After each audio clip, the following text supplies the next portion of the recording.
আসসালামু আলাইকুম বন্ধুরা, কেমন আছেন? আশা করি সবাই ভালো আছেন।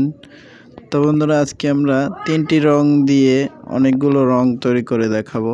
তো দেখেন বন্ধুরা, প্রথমে আমরা ইয়েলো ব্লু রংটি দিয়ে একটি রং বানিয়ে ফেললাম, গ্রিন। তারপরে আমরা একটু রেড দিলাম, একটু গ্রিন দিলাম।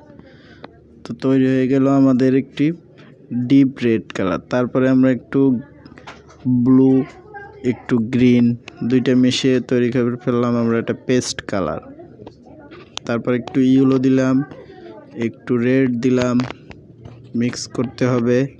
মিক্স করার পরে দেখেন বন্ধুরা, খুব সহজে একটি অরেঞ্জ কালার তৈরি হয়ে গেল। তারপর একটু গ্রিন, একটু ইয়েলো দিয়ে মিক্স করে দেখব, একটা লাইট গ্রিন কালার তৈরি হয়ে গেল। তারপর একটু ব্লু, তারপরে একটু রেড দিয়ে আবার মিক্স করে দেখব কী কালার তৈরি হয়। তো দেখেন বন্ধুরা, ভায়োলেট কালার তৈরি হয়ে গেল। তারপর একটু রেড, একটু ইয়েলো, একটু ব্লু মিক্স করব, দেখি কী কালার তৈরি হয়। এটা একটি ডিপ ব্রাউন কালার তৈরি হয়ে গেল।